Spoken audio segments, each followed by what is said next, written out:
Em 1959, quando Fidel Castro anunciou ao mundo que sua revolução era comunista, passou a ser apoiado por Moscou. Com isso, a União Soviética iniciou uma campanha para dominar com a ideologia marxista a América Latina, onde os partidos comunistas formariam grupos de guerrilha armada com dinheiro soviético, repassado por Cuba. No Brasil, foram criadas 29 organizações guerrilheiras, onde Fidel Castro vislumbrou expandir sua revolução comunista. Em 1961, o presidente do Brasil, Jânio Quadros, condecorou o guerrilheiro cubano Che Guevara com a Ordem do Cruzeiro do Sul, sem imaginar que 4 meses antes o Partido Comunista Brasileiro acertara com Fidel Castro o envio de jovens brasileiros para o treinamento de guerrilha em Cuba, com a finalidade de preparar quadros revolucionários que desencadeariam a luta armada no Brasil. As ações armadas já existiam antes de 1964 no governo de João Goulart, através das Ligas Camponesas de Francisco Julião e do Grupo dos 11 de Leonel Brizola. Com a chegada ao poder, em 1964, do presidente Castelo Branco, centenas de comunistas e políticos de esquerda refugiaram-se no Uruguai, onde formariam a Frente Popular de Libertação, que a partir de 1965 empreenderia atos de sabotagem urbana e focos de guerrilha rural no Brasil, principalmente na Serra do Caparaó, cujos guerrilheiros, apoiados por Leonel Brizola, foram combatidos e vencidos por tropas da Polícia Militar de Minas Gerais. Em 1966, a esquerda brasileira, decidida a tomar o poder à força e em curto prazo, passou a adotar táticas terroristas como as que foram usadas pelo grupo guerrilheiro Ação Popular, que ao explodir uma bomba no saguão do Aeroporto Internacional de Guararapes, em Recife, matou o jornalista Edson Regis de Carvalho e o almirante Nelson Gomes Fernandes. A influência da Revolução Cubana passou a servir de modelo para muitos revolucionários como Carlos Marighella, do PCB, que em 1967 viajou a Cuba e participou de um evento sobre a propagação da luta armada no território brasileiro. De volta ao Brasil, em setembro de 1967, Marighella criou a Ação Libertadora Nacional, ALN, e começou a recrutar jovens brasileiros entre os estudantes que, depois de preparados ideologicamente, foram enviados a Cuba. Em 1968, com a chegada ao Brasil do primeiro contingente da ALN de guerrilheiros formados em Cuba, entrou em cena Carlos Lamarca, capitão do Exército e militante da Vanguarda Popular Revolucionária, VPR, que se uniu a Marighella e em janeiro de 1969 explodiu 50 quilos de dinamite no QG do 2º Exército, matando na explosão o soldado do Exército Mário Cosel Filho e ferindo 6 militares. E ainda, na cidade de São Paulo, os guerrilheiros avançaram com um veículo roubado e abordaram o capitão Chandler, do Exército dos Estados Unidos, que se encontrava no interior de um automóvel quando saía de sua residência. Chandler foi morto por uma rajada de metralhadora em frente da esposa e do filho de 9 anos. O Comando de Libertação Nacional, Colina, criado em Belo Horizonte no ano de 1968, executou na capital mineira vários assaltos a agências bancárias e atentados à bomba. Os guerrilheiros se reuniam durante as sessões de cinema no Cine Acaiaca, localizado na área central de Belo Horizonte, para planejarem as ações de terror e guerrilha. A situação estava ficando caótica no país.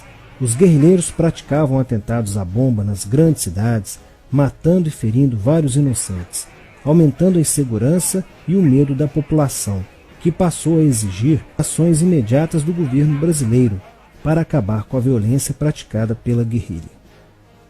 Atendendo ao clamor público para combater o terrorismo e a guerrilha com mais rigor, o presidente Costa e Silva editou o Ato Institucional número 5, AI-5, que previa o exílio e punições mais severas aos autores de atos de guerrilha terrorista praticados contra a população brasileira. Em desafio à nova medida do governo de proteção à sociedade, Carlos Marighella, em 1969, lançou o seu mini-manual do guerrilheiro urbano. Neste mesmo ano, só no Rio de Janeiro, a ALN, para aumentar os seus recursos financeiros, praticou 30 assaltos, sendo a maioria deles contra as agências bancárias. E ainda, em 1969, a ALN, juntamente com o movimento revolucionário 8 de outubro, o MR8, sequestrou o embaixador dos Estados Unidos, Charles Burke. O sequestro foi sugerido pelo guerrilheiro Franklin Martins. Os guerrilheiros exigiram a libertação de 15 presos políticos, dentre os quais se encontrava José Dirceu. A exigência foi prontamente atendida pelo governo militar. A ALN estava prestes a sofrer um grande golpe quando Marighella começou a cair. Após a prisão de um militante de sua organização, no dia 1º de outubro de 1969. Os dados fornecidos pelo militante da ALN preso coincidiram com informações prestadas por outro militante da VPR, que também denunciou o envolvimento de vários religiosos com grupos de guerrilha, entre eles Frei Beto. Quando Frei Fernando e Frei Ivo, também envolvidos com os grupos guerrilheiros, foram presos e logo após interrogados, os religiosos entregaram o ponto de contato de Carlos Marighella, na cidade de São Paulo. No dia 4 de novembro de 1969, o ponto foi cercado pela polícia, onde Marighella, percebendo o cerco, reagiu e foi morto. Depois da morte de Marighella, centenas de guerrilheiros foram presos e mais de 300 armas apreendidas. 2 sequestros de diplomatas, o embaixador alemão Enfield von Hollenberg e o cônsul japonês Nobuo Okushi, foram feitos às pressas, para libertar os guerrilheiros que continuavam presos. Inspirados no marxismo cultural, vários militantes da esquerda brasileira iniciaram a estruturação de uma organização que se infiltrou nas faculdades brasileiras, bem como no meio artístico e cultural, e principalmente nas edições de jornais, setores estes com grande poder de influência sobre a formação da opinião popular. Durante as manifestações, vários militantes comunistas, usando armas de fogo, eram infiltrados no movimento estudantil e disparavam contra os manifestantes, na intenção de colocar a opinião pública contra o regime militar. Com a morte de Marighella, Lamarca havia assumido a posição de líder mítico, que sustentava a esperança na vitória comunista. Em 1970, quando o embaixador suíço Giovanni Butcher foi sequestrado, o governo se recusou a soltar os presos da lista apresentada pelos guerrilheiros. Depois de 40 dias de sequestro, os guerrilheiros quiseram matar o embaixador suíço. Porém, o governo militar cedeu e as exigências dos guerrilheiros sequestradores foram atendidas, preservando a vida do diplomata. Na cidade de São Paulo, o cerco sobre a vanguarda popular revolucionária, liderada por Carlos Lamarca, estava se fechando. Isso fez com que Lamarca fugisse para o Vale da Ribeira e montasse um campo de treinamento para a guerrilha. Na tentativa de descobrir este campo, tropas da Polícia Militar do estado de São Paulo foram deslocadas para a região. No dia 8 de maio de 1970, um pelotão comandado pelo tenente da Polícia Militar, Alberto Mendes Júnior, foi emboscado e rendido por guerrilheiros da VPR. O tenente Mendes foi feito refém e obrigado a seguir com os guerrilheiros na direção de 7 Barras. Depois de um dia e meio andando pela mata, Lamarca formou um tribunal revolucionário e decidiu matar o tenente Mendes, que teve o crânio esmagado por coronhadas de fuzil desferidas pelos guerrilheiros Diógenes e Fujimori. Apesar do cerco, Lamarca conseguiu escapar e em 1971 chegou ao sertão da Bahia. Depoimentos de guerrilheiros presos em Salvador levaram o exército ao esconderijo de Lamarca, que, estando armado de metralhadora, reagiu à prisão e foi morto. Após a morte de Lamarca, o número de militantes presos era bem maior que o número de guerrilheiros em ação no Brasil. Os guerrilheiros, percebendo que o cerco estava se fechando, passaram a sequestrar aviões comerciais e obrigar o piloto a desviar para outro país, onde pudessem se exilar. 4 desses aviões foram desviados para Cuba. Os guerrilheiros comunistas estavam perdendo a guerra.